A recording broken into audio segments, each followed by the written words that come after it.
특히 이번에 보면은 이제 용산 공원 부지 네. 이게 지금 개방했죠. 시범 개방을 해가지고 이제 국민께 이렇게 돌려드린다. 네. 용산 공원을 좀 즐기게 해드릴 거다라고 얘기를 했습니다. 그래서 실제로 국민들이 가서 이제 보고 오시고도 하셨는데, 네. 네. 근데 여기는 저희가 이제 지적을 했듯이 환경 오염 문제, 네. 발암 물질까지 나오고 있는 상황이기 때문에 우려가 된다. 국민 건강권 침해가 우려가 되고 걱정된다라고 했는데 네. 이렇게 이제 시범 개방하면서 밀어붙이는 분위기예요. 어떻게 네. 보고 계십니까? 지금 시범 개방을 10일부터 19일까지 10일간 지금 하고 있지 네, 않습니까? 하고 있죠. 하루에 2시간씩 500명 해서 하루 2,500명 정도 지금 목표로 하고 있고요. 이것이 시범 개방 후에 9월 말부터는 또 네. 임시 개방을 하겠다는 거예요. 임시 개방. 임시 개방, 임시로 하는 거죠. 예. 그 사실은 제대로 정식 개방을 하려면은 용산 지역을 완전히 오염을 정화하고 용산공원을 만든 다음에라야 정식 개방인데 예. 그 전에 오염 정화하기 이전에 잠시 임시 개방을 하겠다는 것인데 예. 이것은 사실은 안전 문제라든가 이런 것 보여주기식 개방이지 진심으로 국민들의 생각하는 개방이라고 볼 수가 없습니다. 그러니까 대통령실은 그러더라고요. 이렇게 2시간 네. 와서 이제 보고 가고 이런 거는 인체 뭐 별 해가 없다 이런 네. 취지의 얘기를 하고 있던데. 그러니까 지금 그 지하에는 네. 광범위하게 오염이 돼 있던 거는 이미 그 언론에서 많이 발표가 됐잖아요. 네. 환경부의 예. 보고 자료들이 지하 시설에는 여러 가지 오염이 많이 됐습니다. 발암 물질도 그렇고 그거는 이제 또 피할 수 없는 사실이고. 예. 그래서 그걸 방지하기 위해서 그냥 땅이 안 보이게 인조 단지를 깔고 잔디를 깔고 또는 시멘트를 깔고 해서 약간의 저감 조치를 하고 지금 개방을 하고 있는 것이죠. 네. 그래서 2시간 동안 노출되면 인체에 위험이 없다 이렇게 얘기를 하는데 공원에 왜 갑니까? 공원에 맑은 공기 쐬고 그렇죠. 애들하고 같이 산책하고. 또 즐겁게 가잖아요. 네. 밑에 완전히 오염이 된 토양에 임시 방편으로 그냥 이렇게 막아놓은 상태에서 갔을 때 유쾌하겠습니까? 그리고 또 이것은 또 충분한 시간을 가지고 네. 완벽하게 저감 조치를 하고 또 개방을 하면 모르겠는데 이렇게 국민들을 안전에 노출, 안전 위해가 요소들이 지하에 많은데 네. 이렇게 절차를 무시하고 이렇게 하는 것들은 문제가 많죠. 그리고 저기 또 안전이 문제가 되는 요소가 또 하나 있어요. 예. 그 그림 보면은 청와대 집무실 보이는 그림 한번 비춰주시죠.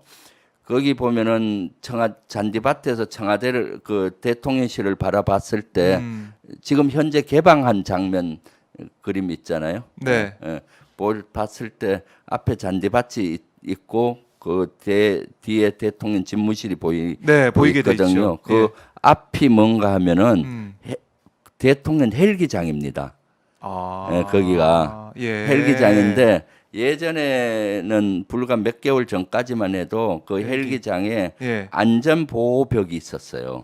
한 5m 정도로 높은. 왜냐하면 예. 헬기가 내릴 때 안전하지 혹시 무슨 일이 있을 때 밖으로 그 안전 위해 요소를 차단하기 위해서 보호도 되고 또 헬기가 내릴 때 먼지가 많이 나잖아요. 네. 그런 걸 또 막기 밖으로 위해서. 차단하고 해서 보호벽이 뺑 둘러 있었는데 네. 그걸 다 제거해 버리고 이 공원에서 대통령 집무실을 보이게 하겠다라고 그 다 제거를 해버린 겁니다. 백악관 느낌 나게 만든 거죠, 사실. 그럼 앞으로 헬기장을 거기 계속 쓰실 텐데 그렇게 되면은 여러 가지 문제가 되는 것이죠. 경호 차원에서도 문제가 될 수. 경호도 문제가 되지만은 헬기 내릴 때 그 먼지 이런 것들이 이쪽 공원에 다 올 것이고 예. 그다음에 헬기가 혹시 그런 일이 있어서는 안 되겠지만 불의의 어떤 사고가 난다든가 할 때 안전에. 공원 지역이 안전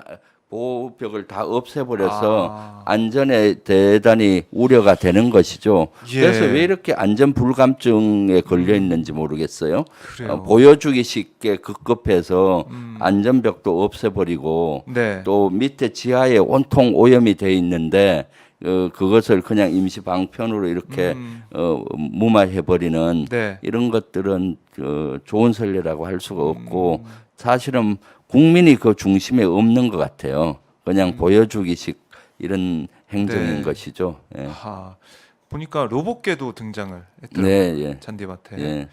참 어떻게 보면 좀 국민들이 보기에 예, 뭐 신기하다, 멋지다, 뭐 네. 대통령실 네. 저렇게 볼 수가 있구나라고 하면서 국민들이 안전에 대해서 생각을 좀 더 많이 하고 사실은 거기에 대한 우려가 큰 네. 상황인데 불구하고 그거보다는 보여주기 식으로 이제 가고 있다 이런 말씀이신데 네. 결국 이렇게 되면은 미군 입장에서만 좋을 수도 있을 것 같아요.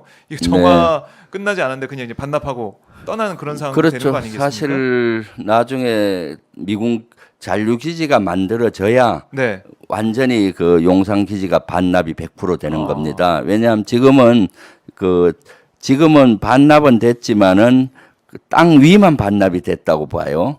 땅 밑에는 아직 우리가 팔 수가 없습니다. 오염을 정화할 수 있는. 왜냐하면 땅 밑에는 아직도 미군들이 쓰는 네. 그 상하수도, 전기선, 케이블선이 다 있어요. 그래요. 왜냐하면 아직 용산 기지 내에는 곳곳에 미군이 쓰는 사무실이 있습니다. 그리고 아직도 한미 연합 사령부는 그대로 있고요. 네. 아마 올 가을쯤 이전을 할 것 같은데 아직 그런 시설이 있기 때문에 지하 땅을 팔 수가 없는 겁니다. 그래서 잔류 기지가 만들어진 후에 신기지가 이런 시설들이 다 그 안으로 들어가는 거죠. 네. 그때 돼야 이제 우리가 아이고. 땅을 파고 정화를 할 수 있는. 많이 남았네요. 그럼 시간이 그죠. 예. 잔류기지 어디 생길지도 모르니까요. 지금. 네, 그렇습니다. 그렇게 그러니까 이러한 짐은 윤석열 정부만 지는 게 아니라 만약에 차기 정부도 지금 현재 용산을 그대로 대통령실로 쓴다면은 네. 차기 정부, 차차기 정부까지 이러한 짐을 지게 되는 것이죠. 네. 아, 이거 뭐 생각해 보니까 어마어마한 앞으로의 과제가 네. 남아 있다는 생각이 들어요. 네. 이게 그 밑에 있는 발암 물질이라고 우리가 뭐 얘기를 하고 있지만은 어떤 물질 또 어떤 오염이 돼 있다 이렇게 좀 파악할 수가 있을까요? 그러면? 거기는 이미 환경부에서 네. 다양한 발암 물질이 있는 것으로 발표가 됐고요. 그리고 또 거기에는 유류 사고라든가 이런 것도 아주 많이 났던 지역입니다. 그 지역 자체가요. 예. 그러니까 용산 기지 자체가 1990년부터 제가 자료를 보니까 2015년까지 네. 유류 사고들이 한 25건이 났었고요. 지금 시범 개방한 지역은 한 10만 제곱미터 정도 돼요. 그 네. 지역에서도 한 4건 정도의 대형 유류 사고들이 났었습니다. 그리고 그 개방한 지역 바로 옆에는 또 옛날에 완투원 병원이라고 네. 종합병원이 있었습니다. 그 지역은 아주 광범위하게 오염이 된 것으로 나오고 또 저는 연합사 부사령관 할 때 그 지역을 연구를 많이 해봤어요. 네. 그 연구를 많이 해보니까 한 100 아주 광범위하게 오염이 돼 있다라는 걸 느꼈어요. 왜냐하면은 지금 거기가 110년 전에 네. 1910년경에 지금의 기지처럼 만들었습니다. 일제가 일본의 일제 강점기 때 기지를 만들고 네. 조선 그를 지배하는 사령부가 거기 있었고 현재 대통령 집무실 있잖아요. 그 자리는 24단 미국 일본 사령부가 있던 자리고 전쟁 기념관하고 그쪽 지역은 연대가 있던 자리예요. 네. 일본이 그 당시 2개 사단을 보냈는데 1개 사단이 용산에 주둔을 했던 것이죠. 그러니까 지금 현재 대통령실하고 개방했던 그 지역은 사단 사령부 지역이에요. 사단 사령부가 어떻습니까?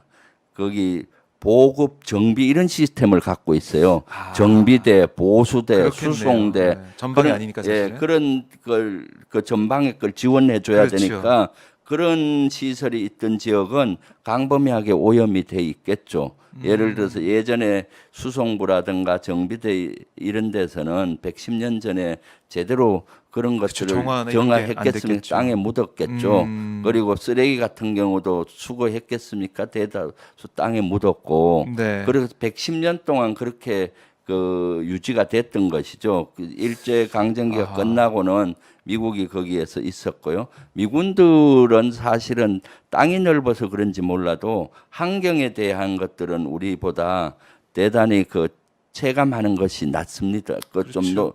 그 환경 평가 기준도 되게 우리는 엄격한데 대단히 거기는 완화돼 있고요. 네. 그러다 보니까 환경 문제도 이 미군들 운용할 때도 보면 미군들이 주로 예전부터 기름을 주로 이용을 해서 모든 보일러든 모든 걸 했었잖아요. 네. 그래서 광범위하게 그 지역은 오염이 돼 있을 수가 있는 것이죠. 그래서 환경부에서 그걸 다 체크해 보니까 한 60% 정도 현재까지 조사한 지역은 네. 오염이 돼 있다. 그것도 아. 발암 물질이라든가 아이고. 여러 가지 물질로 오염이 돼 있다라고 이렇게 발표를 했었죠.